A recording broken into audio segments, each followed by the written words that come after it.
So let me hand it off, please, to Gideon Goodrich, Elena Colon Morero, and Alexis Medowin.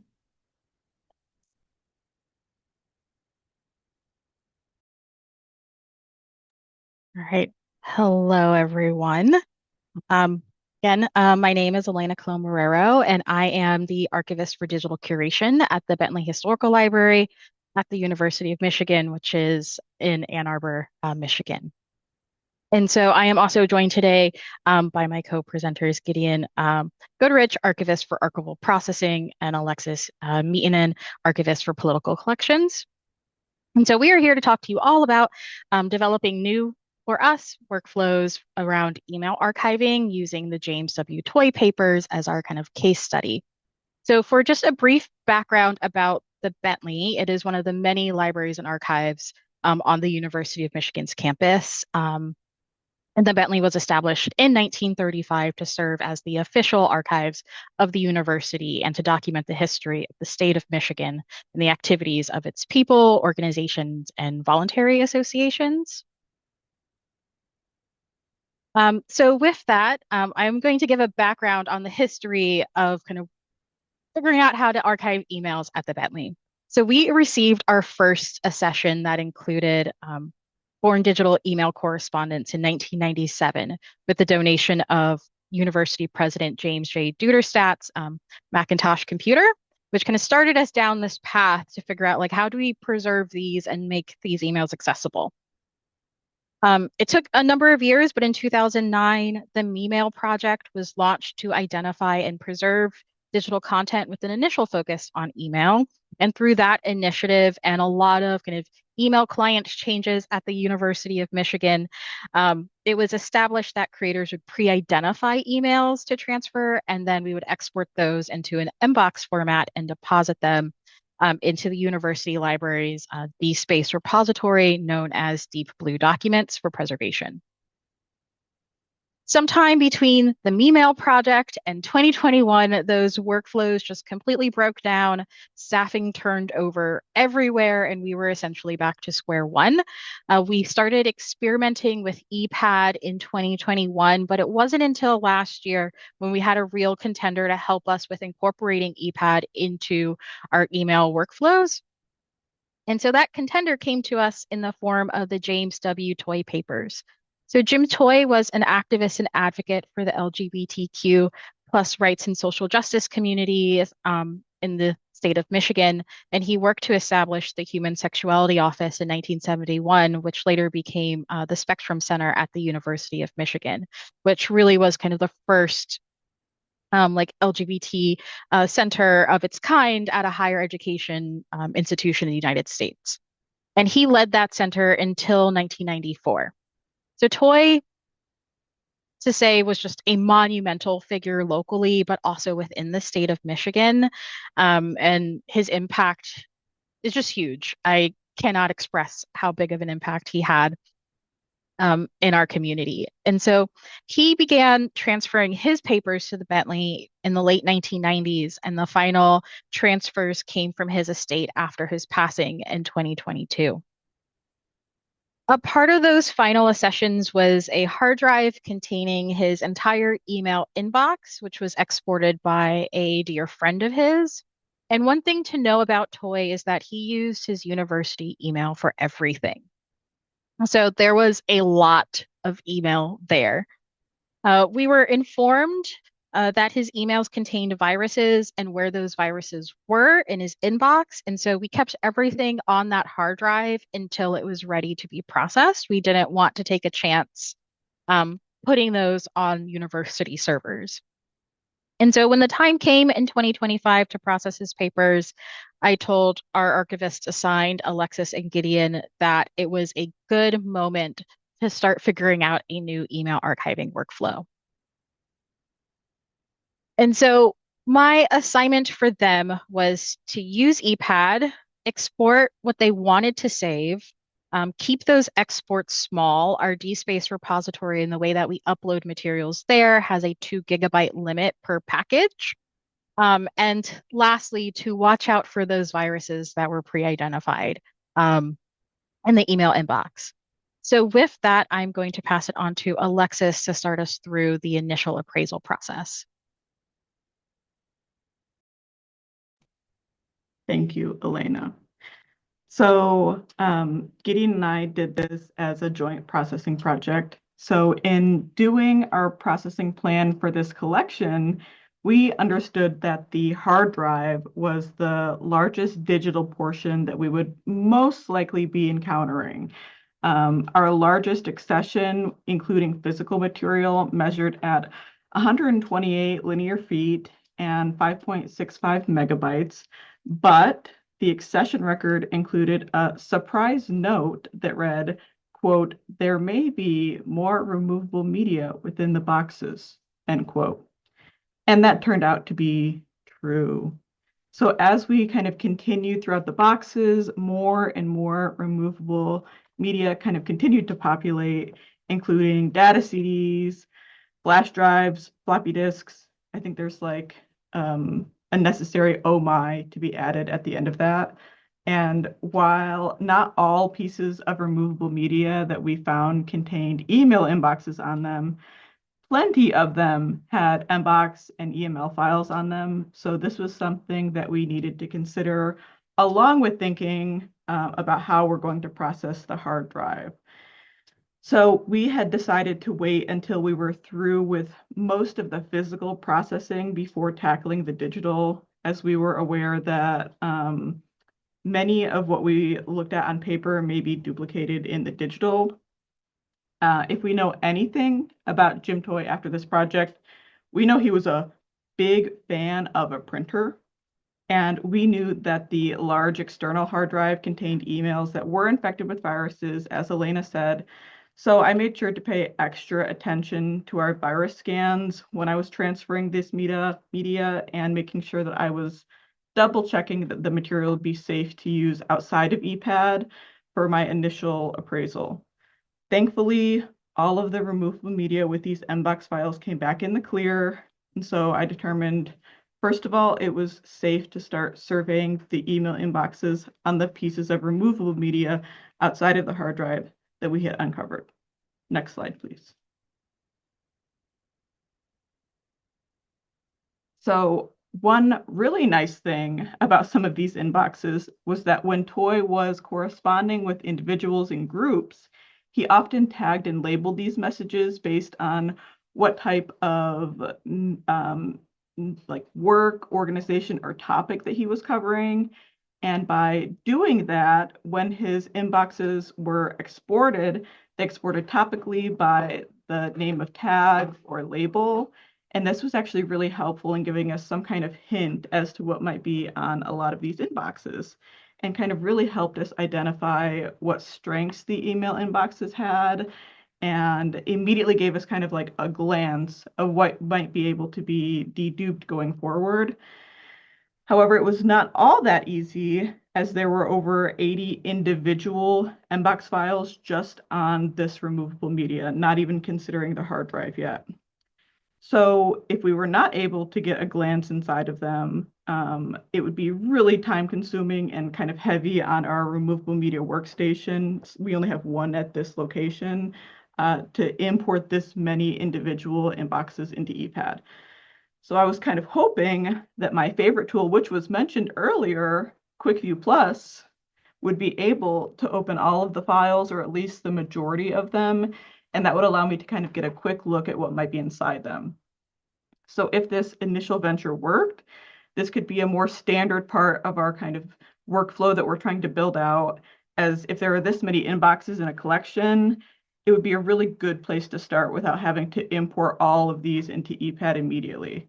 It would also mean I'd be able to appraise for duplicates quickly and determine if one of the versions is the most up-to-date or complete. So even being able to open an Mbox just to see how many emails were in there would be a bonus, as sometimes looking at the digital extent, it seemed rather small. But again, I think we all kind of know text files can be kind of hard to gauge. Next slide, please. But it was a success. Yay! It was amazing to see once again that QuickView Plus, thank you, QuickView Plus, had exceeded my expectations, and I was able to open all of the inboxes that I was trying to look at. And based on the way that QuickView Plus functions, I was not only able to survey like the individual emails, like the screen is an example of like one email in the bottom right corner, but I could see at a glance the correspondence and the dates of the first and last email and the dates of individual emails at a glance. And though it did take some time to really ensure I was separating out what needed to be separated and doing my due diligence, as not all of the duplicates were a 1-to-1 ratio, it was clear right away that this was much, much faster on an aggregate level, and it made sure that we reduced the number of inboxes that needed to be imported to ePad. So by using QuickView Plus, I was actually able to separate about 46 of the 80 inboxes due to plain duplication, lack of substance. For example, there were a couple that just had a few emails on there and it didn't really seem to add a whole lot to the overall collection, and I was able to separate it out. And let's remember, we went through all the paper first, and we had seen a lot of emails. So because we had seen so much of those inboxes replicated in paper, I could actually look at an entire run of an email inbox and say, I've seen all of that in paper. I don't think we need that. So in those cases, we actually favored some of the paper copies because we felt that they were more complete. Again, he did love a printer, and we were able to separate the inbox. So it was a really good tool to have in our pocket right away. It really cut down on the amount of time we needed to do to kind of prepare to put the emails into ePad. And it was just very fun. And I enjoyed giving a shout out to my favorite tool once again. So I'm going to turn it over to Gideon, who is going to kind of walk us through how we prepared for ePad and how we used ePad during our process. Thanks, Alexis. So, one of the reasons this was so important is because ePad does not like opening huge inboxes, and at least one inbox file that I opened by mistake because I was not paying attention had 450,000 plus email messages in it. It took 8 hours to attempt to import, and then ePad crashed right immediately afterwards. So, we had to take a hard look at how we were going to be processing in ePad once we got to this step. Next slide. So as Alexis pointed out, we needed to determine if there was any duplication across Mbox files. This was now into that original hard drive that Elena mentioned that had the viruses in it, and was sort of our known quantity of email. In addition to the emails that Alexis was processing and attempting to assess with QuickView Plus. So we had a handful of Mbox files that were just inbox.mbox, and we figured out pretty quickly that that was just everything in Jim's email at the time it was exported, which because he used this as both his personal email and his professional email was a lot, 450,000 messages in one of them. And I didn't open any of the others because again, it crashed ePad. So was there an order we could make sense of? As Alexis mentioned, he was a big fan of labels, and I noticed in one export that essentially if he was responding to emails about something, they were probably labeled or in a separate inbox. It depends. The University of Michigan has gone through a couple of different email services, so it really depended on what he was using. So based on this heavy use of a foldering system organized by topic or organization he was emailing, it became clear that we could get a representative sample of what Jim was doing at any given time if we only looked at the labeled emails versus the entire inbox. So the image I have here is an email from his family folder, which was about 16 messages to compare. Next slide, please. So once we figured that out, we got into reviewing inboxes. We found that one of the problems that led to that ePad crash that I mentioned earlier was that I had loaded more than one inbox into ePad at a time. So we had already had like 80 emails in ePad, and then I tried to add 450,000 more. So essentially this process goes from adding an inbox all the way to exporting that inbox and then deleting it entirely from our ePad folders. So we'll load one at a time. Once that ingest completes, check the reports tab, see if there are any emails missing metadata, because if it's missing metadata, then we can go to a step of do we need to keep those emails? Sometimes we did. Again, some of these emails were from like 1994. So if it's missing metadata, it's because it's an old email and it's gone through a couple of different points where the data could fail. So once we did that, we would move on to more in-depth assessment of the emails. Next slide. So this is an example from the ePad manual. So because I forgot to snag a screenshot of what ours looked like, but essentially there were a number of ways we could tackle our review of emails. So I tended to go to the correspondence tab and look through correspondence individually, because Jim often talked to specific people kind of over a long period of time, and especially if there was like one or two important organizations in there, it was easier to go through those first than go through the entire inbox. And then I would check the entities tab. So that tended to be organizations, government emails, that sort of thing. Less reliable than correspondence, but it also, like, since we were dealing with such a wide range of old email, none of these were especially reliable. And then I would then go to the all messages and sort of tab through to find anything I hadn't already labeled as permitted for ingest. Anything that wasn't permitted, like anything that looked like it wasn't useful or wasn't loading properly, or we just simply did not need. An example was he had a run of George Takei's email newsletter, which we did not need. We would label do not ingest, and that allowed us to kind of separate those out in that export stage, and we could export only those emails permitted for ingest, which is great. Then we would have a preservation file ready for the rest of our Born Digital content. And then I ran into another problem. Next slide. ePad does not like corrupted email data. I had a couple of inboxes that I attempted to open that were large from what the like size information I had was, and then ePad would tell me that there were 0 emails in it.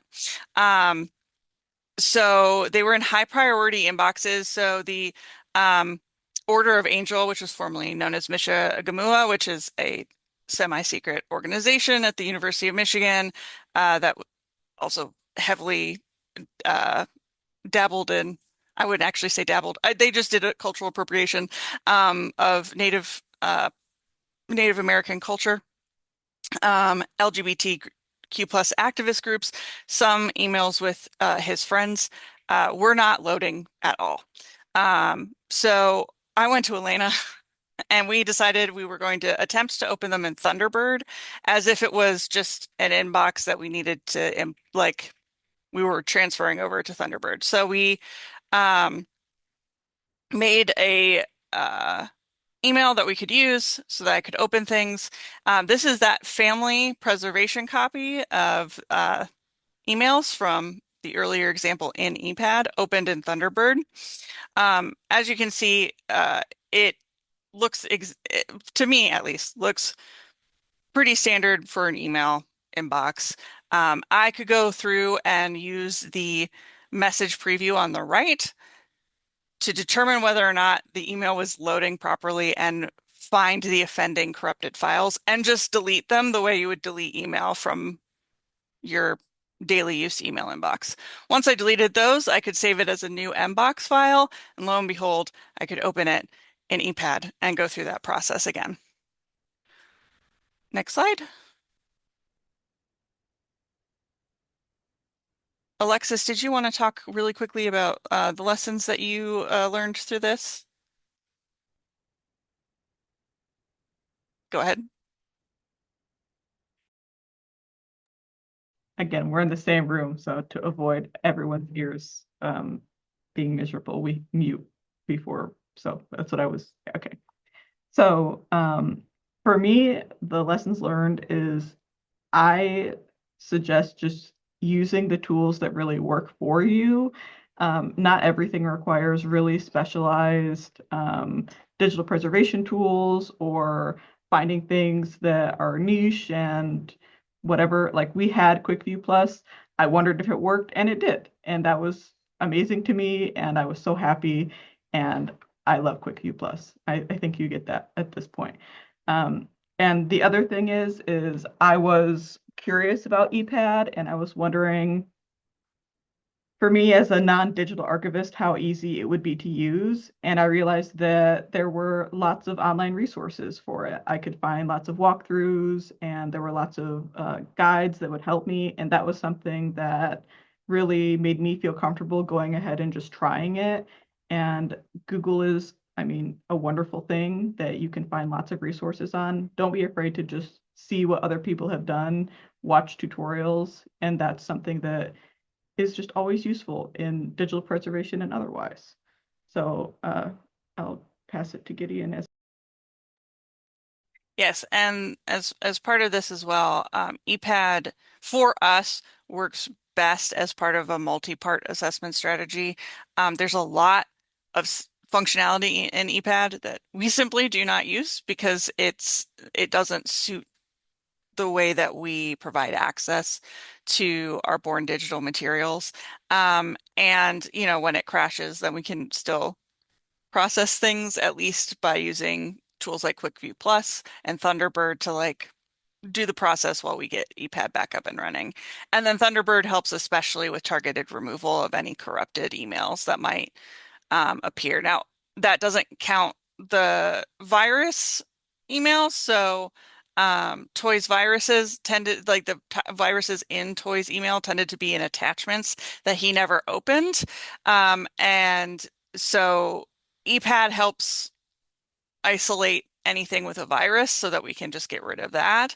But Thunderbird is for those corrupted emails. So there's no viruses in them, but they might not be loaded properly because of the age of the email or something happened in the export.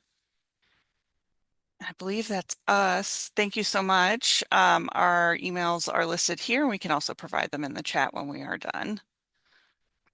Excellent. Thank you so much. That was super interesting. And there's some chat coming in based on what you've said so far. So I might kick off the discussion with that. But yeah, this is awesome. So I'm not sure who unmuted, but it might be Rich, who I was going to call on because Laura's comment about Pine kicked off a further set of memories and a capable tool called information about Mutt, I guess it's called. Rich, do you want to talk a little bit about how you've used that and if you think it'd be a digital preservation workflow tool or anything you were thinking about there?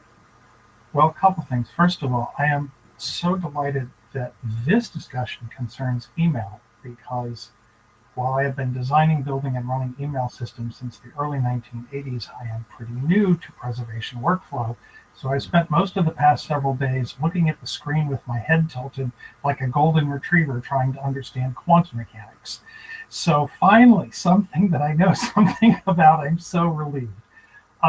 So Mutt is an email client. I put the link for it in the chat. Well, let me drop it in again really quick. Let me typo the link. Sorry.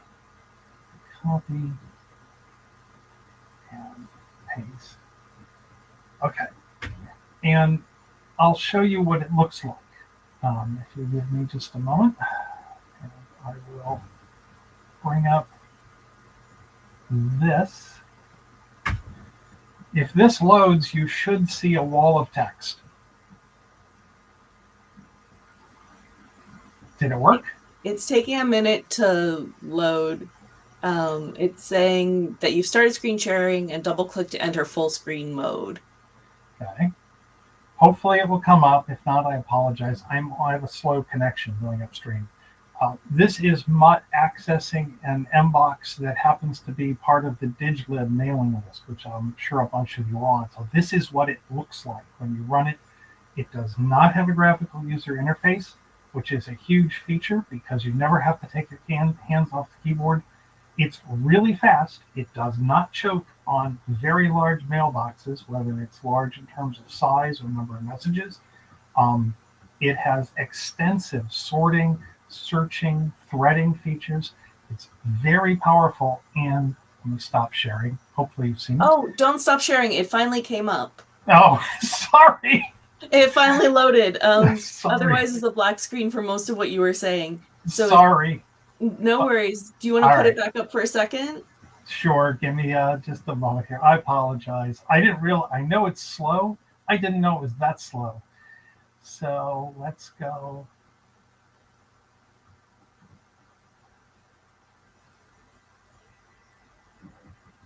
And now it won't come up at all. Sorry. No worries. Don't worry about it then. It's a wall of text. It is not that interesting. So Mutt is a really useful tool. It's what I use as my email client because I was formerly an Elm user many years ago. It is worth your time to investigate if you have to throw around a lot of email, which I do.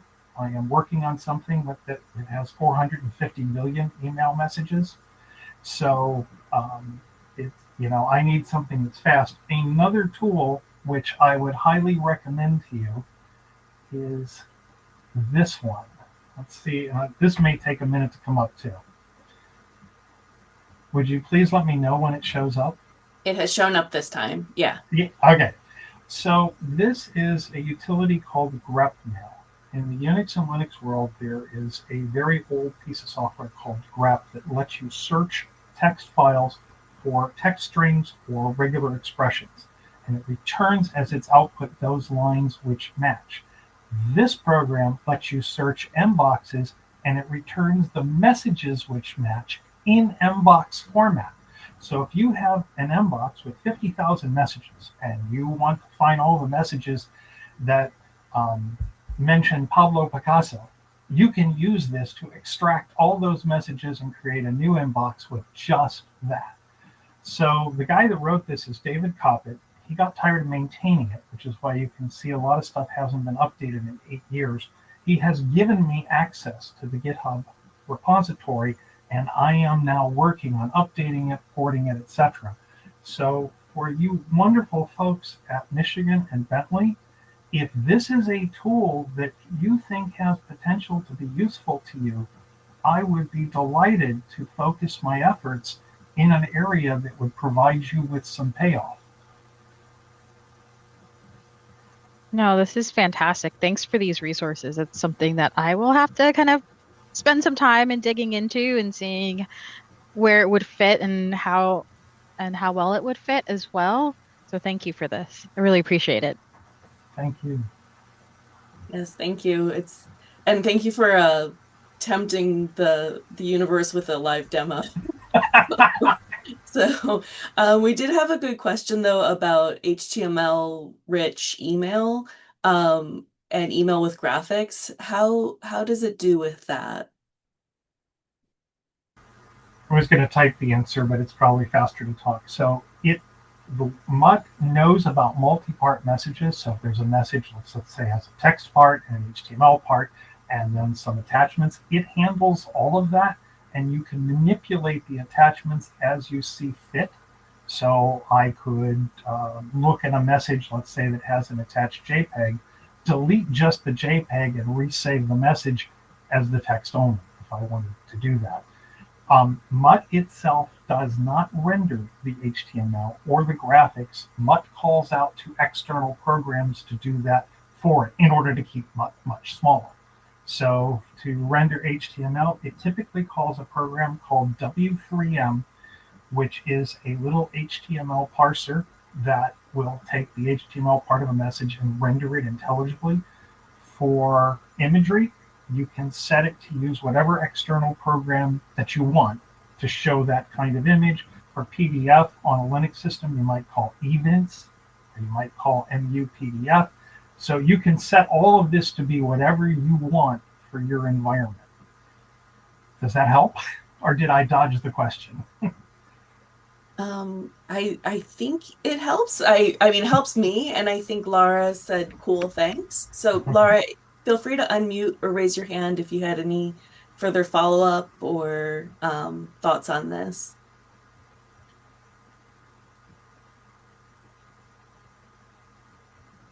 And while we wait, if Laura has anything else to say, please, anyone feel welcome to make any comments or have make comments, or if you have questions for Alexis, Elena, and Gideon, that's very welcome. We still have plenty of time. If folks want to talk more about this, I'd love to talk more about this. So what are folks thinking? I do have a quick question for Elena and crew. I know you said that you got to a point where you broke ePad with a large MBox, but is there an actual known limit? Do we know or even like an estimate of what that breaking point is? So Or is it, I don't know if the ePad folks have said what the known limit is, because a part of it is that you're putting ePad in a place that you determine. So we are using a 1 terabyte drive that's also shared with some other content that allows us to attempt to open bigger files. However, I've found that anything over 10 gigabytes in size, it tends to either be pretty slow or it might crash. I think I tried once a 32 gigabyte MBox that was transferred to us, and I didn't get through much before the whole thing just kind of froze on me. So I think a part of it's going to depend on your computer and your processing power and how much storage space you have, because you need at least double what you're trying to open in terms of space that I found. Um, so I think other folks have had more success than us, but it has changed when units do reach out to ask about transferring their email and how we want it. It has changed how I approach telling them, like, please export your emails in about like no more than 10 gigabyte packages. Um, and so that just helps us maintain sizes a little bit more easily and helps us kind of parse through and look through it more simply. But we can't be, not everyone kind of reaches out ahead of time. So um, this process really demonstrated at least the importance to me of having kind of multiple tools that you can kind of bounce between to see what works best for the content that you have at the time.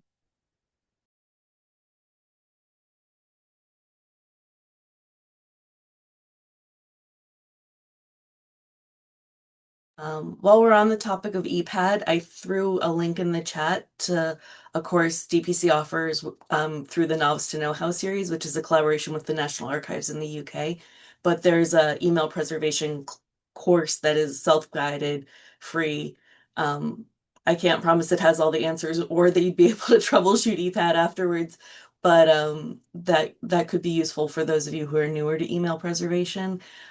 We also will hear from the ePad team, I think in May, for our DP clinic. So that could be another fresh source of information. And then Elena, you and Sally and I are on another thread. So maybe asking, some questions could be thrown her way directly if, in your copious free time, if you feel like you need another thing on your plate. Any other thoughts or questions?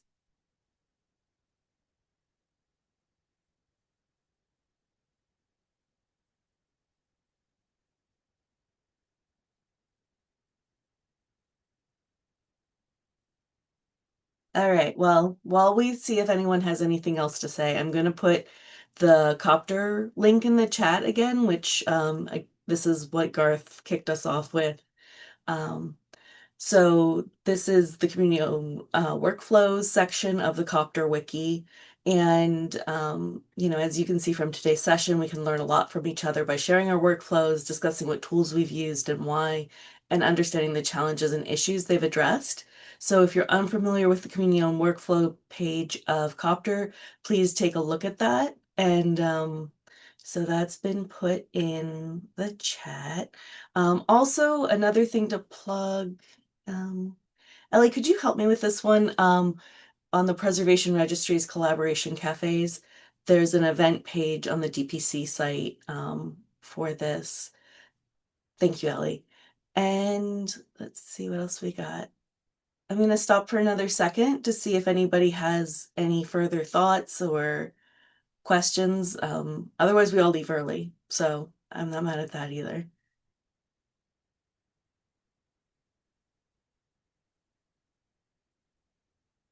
So excellent. Yeah, we definitely some praise coming in for these great presentations. And let's see what else is on the script I was left. I think that there's going to be an email survey that comes up when you close out the Zoom. If you don't mind taking it, I'd really appreciate it. And let's see, what else have we got? I think it's just really a thank you for coming along. And we do this series annually. So if you have some things to share next year, please don't hesitate to suggest them. And, maybe we can feature them next year. We had such a strong pool of proposals. Leontine had a great question for Amy and Ema. How are you doing the PII checks, the personally identifiable information checks?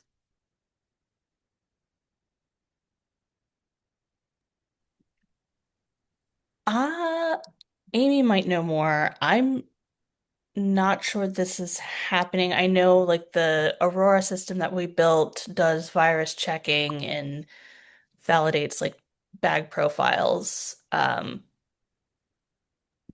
I think that's one of the things we need to look into, possibly. Yeah.